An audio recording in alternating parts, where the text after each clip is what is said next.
We've arrived at our final act of the program, and I'm just going to give an introduction here to Bradley Peters, who's come out from BC to be with us today and to do some reading from his new book of poetry, new collection of poetry, Sonnets from a Cell. So Bradley is a writer, actor, and carpenter. I like that, from Euro, BC.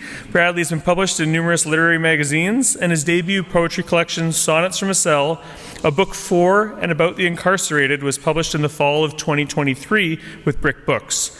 And we're sorry not to have copies of the book here, but we'll make it available, send it an email where you can purchase a copy of the book if you'd like to do so. Sonnets from a Cell won both the Alcuin Award and the Raymond Suster Award and was a finalist for the Governor General's Award, the Dorothy Livesey Award, and the Gerald Lampert Award. Bradley is currently completing his master's degree in creative writing at the University of British Columbia. So I'll turn it over to Bradley, who's going to read and talk a little bit about his work, I think, and there'll be a time for a few questions at the end if you like as well, and then we'll just wrap up our conference. Sweet. Thank you. Let's give a warm welcome. All right. Hello. What a fun conference. I've been shyly hiding away on the balcony up there with all my balcony people, but I've been enjoying every minute of it. So my book, Sonnets from a Cell, is about the prison system, and it draws from personal experience, family history, and a lot of research. So my dad is the youngest of 10 siblings, and his parents came from Russia in the late 20s. But I never really knew much about my Mennonite history, and unfortunately I've been asking my dad and my aunts for the last few years, and they don't know a lot either. So coming to things like this and learning about that history has been really great for me, I think. It's been good to feel like I'm connected to something, a deeper culture, and just seeing everybody up here speaking, honoring their ancestors by digging into their stories. It feels like an act of service to them, but also an act of healing and an act of self-love. So it's been really good for me to see this and to feel like the more I learn about that side of my family, the more empathy I have for myself and for my family. That side of my family, they struggled a lot with issues of homelessness, drug addiction, incarceration. They had a really rough go of things. So yeah, just seeing the generational trauma that's come through my family like that, and to see, yeah, I've just been growing my empathy for them, and yeah, it just feels like things are healing in my family. So I'm going to be reading a few poems from a section of my book, and the form of this section is called A Crown of Sonnets. So my entire book is sonnets, and this form, this crown of sonnets, is interesting because the last line of the poem becomes the first line of the next poem, and that sort of creates a link, like a chain of these poems that bleed into each other. And then the last line of the last poem is the same as the first line of the first poem, and that creates sort of a closed loop. And I felt like that was an interesting form to speak about prison because it sort of comments on feeling trapped within this system. It sort of acts out this recidivism that's happening in our system. And so yeah, that felt like an appropriate form. So I'll read some poems. This first poem I'm going to read in this crown is called Back to Church. And each of my poems start with an epigraph, which is a short quote. And the epigraph for this poem is the definition of the word penitentiary. So penitentiary, early 15th century penitentiary, place of punishment for offenses against the church. From medieval Latin penitentiaria, from feminine of penitentiaru, of penance from Latin penitentia, penitence. Back to church. I sob, I pray, I don't want to be bad.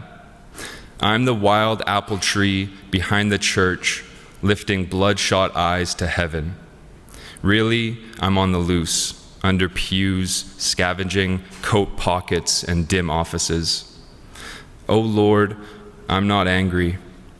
In darkness I can see or begin to a slit of dusted light below the stage curtain. Doubt, fear, and through to Mennonites in the choir hall singing, Thou shalt oppose the serpent. Dear God, I'm here. I outstretch each branch heavy with fruit like a wound. Really, I lay myself down backstage and feel a great static, chants, stomps, a chorus of men mimicking angels. The day my hair starts to fall out in clumps. This poem is sort of like fragments of lines talking about solitary confinement. When I was in prison, I spent 30 days in solitary confinement, and this poem sort of speaks to that. And it has an epigraph from an academic article. I have all my citations in the back. I believe this one's from the University of Toronto. This person says, solitary confinement is a violence so radical that it could even alter the ontology of a stone. The day my hair starts to fall out in clumps. A chorus of men mimicking angels. We barbarian preachers doze in stalls. Sleepless, but this is a private restroom. Steel toilets upstream clear their throats all night. At 40 days, the cage light is a mouth. A feast of jabs, naked door kick madness. An attempted ascension suspended. We sing our loved ones to take us back home. One dead, tired inmate melts into a shriek. One day, I just started punching myself. Now it's paper gowns and daily searches. This big hush must be the voice of lost time. Cell doors fold into formative symbols. Back home, before the year is out. The season of unease. Epigraph, Terence Hayes from American Sonnets for My Past and Future Assassin. He says, if you think a hammer is the only way to hammer a nail, you ain't thought of the nail correctly. This is the last poem in this crown, and then I'll go back and read the first one and you'll see how that closed loop happens. Also, at the end of this poem, I mention a word, a volta, and that's a kind of a nerdy poetic word for a turn, which is, Shakespeare used it in his sonnets. The last couplet of a sonnet has a volta where traditionally you would step back and speak on what you've just said. So he'll say like, her lips are so beautiful, her cheeks are rosy, and then at the end he'll say something, he'll have a volta and he'll say, and if this be error and upon me proved, I never writ nor no man ever loved, something like that. So I have a volta in this poem, all that to say. The season of unease. Back home, before the year is out. This, the season of unease and handball. This, where dry noodles are pooled for tourneys in the yard, where rubber pickpocks off brick and toothbrush grips get real sharp, where Sharky dropped the 45-pound plate on Zed's throat, where Nazis plot, bleach shirts, evangelize, where a colon's a suitcase, a head nod, a death stroke, sightline, lifeline, where guards' wings are bear spray and sound like intercom fizz, where lights out means scream dumb shit, where men fall from tears to check in to sag, where home is a volta that drags me back, where I nod, enter the cell and whisper, here I am. Now the first poem in this section, Indigo, the epigraph, at the roots of the mountains, I went down to the land whose bars closed upon me forever. Jonah, chapter 2, verse 6. Indigo. Enter the cell and whisper, here I am. This room's part echo, part flesh offering. Dear God, are you a steel door, or a key to survive. Listen, I am still breathing and calling it a life. I walk fear-drunk to the same room, exact same indigo cage lights. They make me pace till Lord knows when. They flicker, exhale cold air. They vibrate like the soul's rattle of lost hope above concrete altars. What light, what appetite to absorb more and more men. Here I am, splayed on my bunk, part cage, part comfort zone. Grind me mindless with mechanical teeth. Take me down, take me where I know the way. So those were poems from a section that was a crown, so you can see how that crown kind of works. I'm going to read one more poem, but this one's kind of a long poem. This is, I might say a little bit about this poem. So when I was writing this book, I was acutely aware that I am a white guy writing about prison. And I was putting that in the back of my mind during the writing of this, but I always felt like there's an elephant in this room. Prison is, racism and systemic racism is a major part of that topic. And I didn't know how to grapple with that. I didn't know my place in writing about this subject. I didn't know how I could speak on that, if that was my place to speak on something like that. So I was struggling with that during the writing of this book. And I read a quote from one of my favorite poets, and I put it in the beginning of this book, and he says, "Poetry is not a tool of heroism, not a mountain from which to lecture. Instead, it is a tool of inquiry, and in particular, of failure and redemption." So I realized I don't need to try and speak about systemic racism from any moral high ground, or preach about it, or give any sort of answers whatsoever. My place as a poet is to show something, and just show it honestly and truthfully, and trust the reader that they can come up with their own questions, and that they can look at the thing just like I did and come away with something from it themselves, and they can do all the legwork and I can just show it. So yeah, this is me writing a long poem trying to shine light on that subject. It's called Postcards from Inside the Machine. And this will be the last poem, don't worry. So it starts with an epigraph from John Murillo, his book, Contemporary American Poetry. He said, "Come havoc, come mayhem, come down, God, and see us. Come." And this poem has 7 small sonnets in it, each one titled. So the first one is Peckerwoods. In cuffs, willing myself clean, one pulsating street light at a time, while the cop swims around me with his flashlight, cutting the fog, and his face appears pale and glistening from the red and blue glare, like something being born. "What are you doing here?" he says, and pats me down, sighs, backsteps, blinds me. "A perfectly nice kid like you. I'm a straight Caucasian male. I'm white. I could be his son." Preach. I step into my cell ready to kill or be killed. Officer, I too love. Power, respect. I share your sense for danger. A black man shadow boxes in the corner of his mind next to Bibles, caught between the valley of the shadow of death and sizing up his new bunkie. Shirt tucked, sleeves rolled. Officer, I too fear the unknown. He glances up. "You religious, man?" I shrug. Well, that's something to work on, he says and smiles.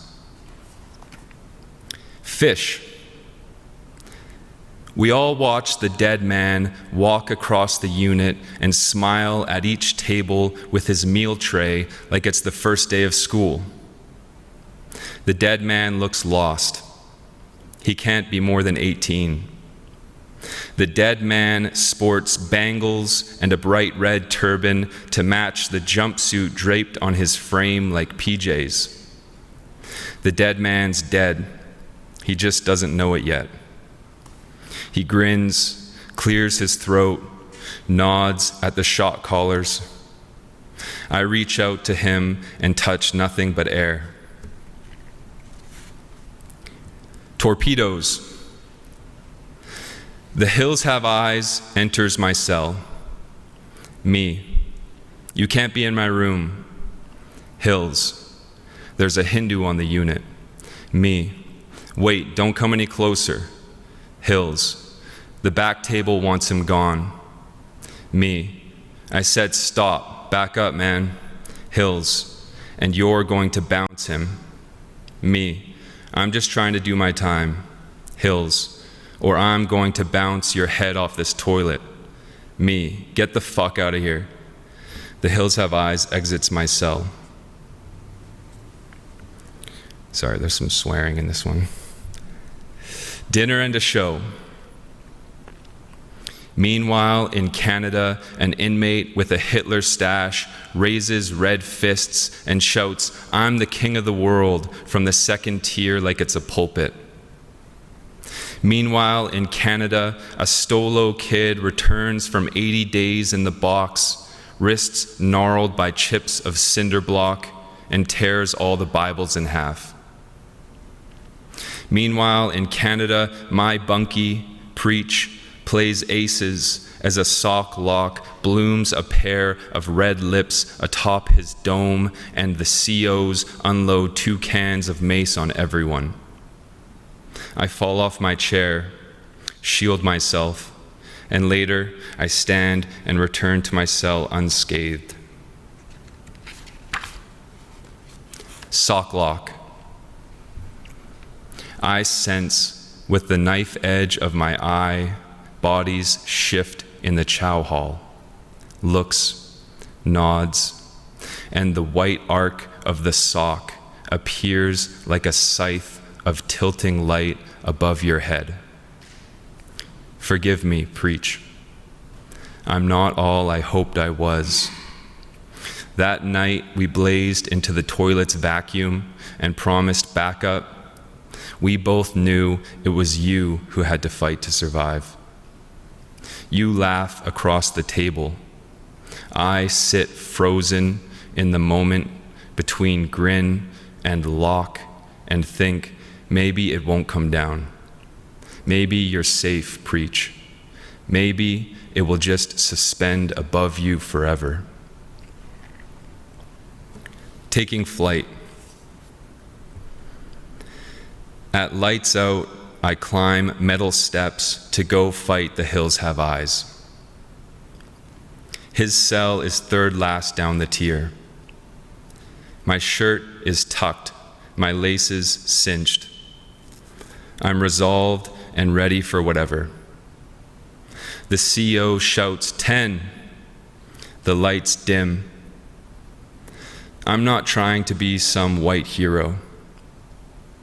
Open doorways to my left radiate indigo and TV babble, and inmates flicker in the half-light. 2 OGs cross the unit, nod, and smile up like, "Go on then, Blondie." I'm trying to learn my place in all this. I close my eyes for a bit, then enter his room. All right, thank you.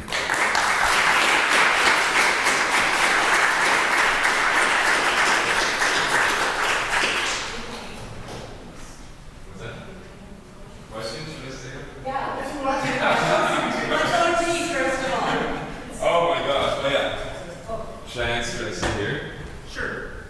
Yeah, so if you get the book, I section at the back that explains a glossary, because there's so much language in this book. There's a lot of like prison slang and also skateboard slang and stuff. So OG is like it literally means like original gangster, but it means like original, like an old timer. So if you've been in the prison system your whole life, you're an OG, and you kind of like, nobody messes with you. CO, corrections officer. I explained what the Volta was. I don't know, yeah. There's a lot of slang, poetry slang even in this thing, so. Thank you. So this is why I wanted a question period, because I have a question for you. Bring it on. Your poetry was wonderful and very evocative of my brief time in Stony Mountain. 7 months I worked there, the clanking stairs and the clanking doors and all of that. But I have a question about the color of your book. Yeah. At the time, it looks pink from here, and there was a movement. Well, is it pink or is it? It's kind of like jumpsuit-ish orange. This is kind of the color of the clothes that in my prison we were wearing. Okay, then my question's a little irrelevant, but there was a time when they were talking about painting prison cells pink and using more pink in prisons because they're the color most conducive to peace and tranquility. So when you were up there, your book looked pink, and I was going to ask about that, but it's not, it's orange. So no, but that's still, the question. I wish that we would have more color in prisons, because my experience in prison, especially in solitary, everything is white.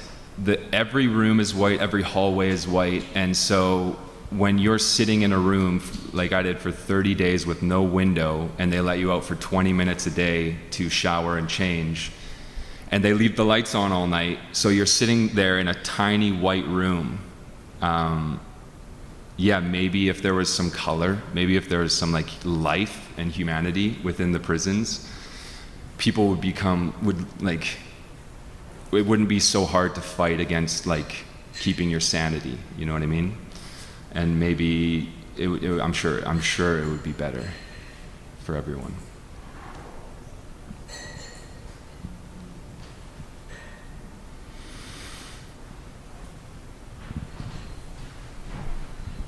I'm sorry for a really basic question, but I'm curious why you chose sonnets to write.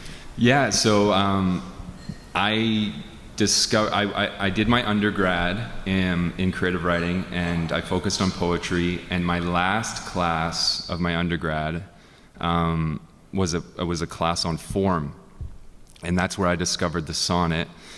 And the sonnet was, to me, a perfect form to talk about prison. I had never I didn't really talk about that part of my history. I never wrote about it. None of my classmates or any of my professors ever knew. But once I discovered the sonnet, I realized it's such a constrained form, and it looks like a little cell on the page. It's a chunk of text right in the middle of a white page. And it has all these rules and regulations, but within that constraint, you need to try to find a way to express yourself and express this story that you're trying to tell, and be creative and find your sense of freedom within that constraint.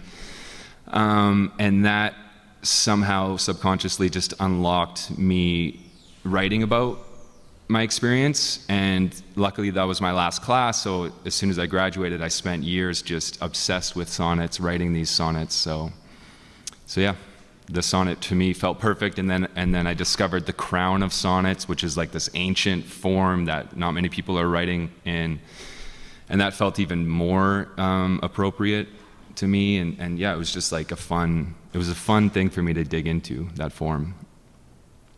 Also, actually, I could go on about sonnets forever, but sonnets traditionally are very psychological poems. They spend a lot of time traditionally either obsessing about beauty, the beauty of your lover, or trapped in the mind of the writer. So sonnets are always just grappling with someone's inner thoughts, their own mind or someone else's face. And there's this interesting theory that I read about the sonnets having the shape of a human face on the page almost, because I don't even know, seems a little bit far-fetched, but it's 4 lines, you have a minor volta, 4 lines, a minor volta, 4 lines, and then your final couplet, and that kind of mirrors the shape of a human face. So I don't know how, that seems kind of crazy to me, but yeah, it's an interesting form that seemed to be perfect for me, like ruminating on this cell and being trapped in my own mind a lot of the time, and being trapped within this system and these cells, and it all fit together for me.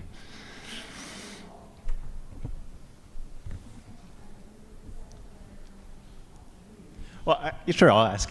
I was struck by how much religious imagery was in your poetry, with references to the Bible, and I think you had an epigraph from Joshua, and you talked about preach, and I don't know, I hesitate to ask a poet to, explain their creative choices, but I just wanted to know if you wanted to, say a few words about that.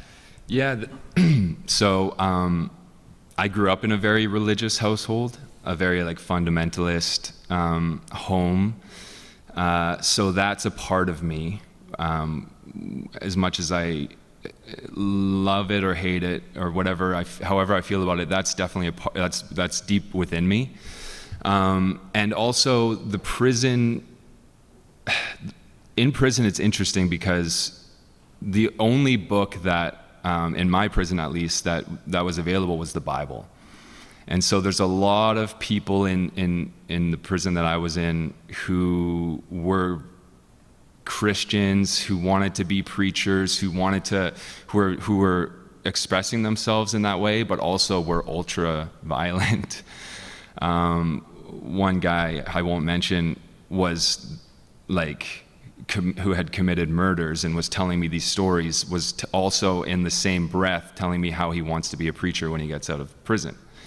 But he's a gangster. So it's just an interesting dichotomy that's happening within the prison system. Religion, the Bible, Christianity, I feel like is intrinsically linked to that system.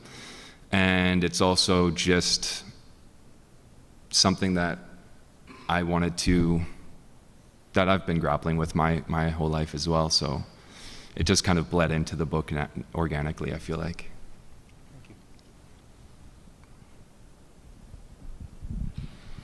As I heard you speak, echoes in my head of having heard Jericho Brown speak. Do you know his work at all?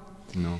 African-American poet who's developed a new form of the sonnet called a duplex, which does what a crown does, but it has the first and the last lines of the sonnet being the same. I just wanted to, I don't know if you'd heard him or not, but no.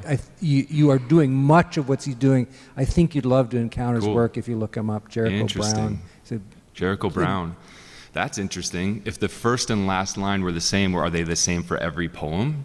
So he doesn't do a crown. A duplex is held in its own context. It's a little bit longer than traditional sonnet, but it does some of that same echoing also in the couplets as well. Yeah. So I mean, your interest in form, I think you'd find him fascinating, and just beautiful poetry. Thank you for sharing your voice with us. Thank you. That's cool. Yeah. Yeah, the sonnet is so amazing because I'm pretty sure I remember reading that it's the oldest continually used form in history. So it's this form that's 600 or something years old that's never gone out of fashion. So people have been playing with the sonnet forever, not forever, but for a long time, and it's taken so many different iterations, and you can break it down till it barely resembles a sonnet. There's a lot of modern poets who will just have 14 lines scattered across the page, and they'll call it a sonnet. So you can break it down, you can be as strict with it as possible, but it's a form that is really interesting for people, and people love it. So, yeah. Great. Well, I think we'll give another round of applause to Bradley. Thank you so much for sharing that.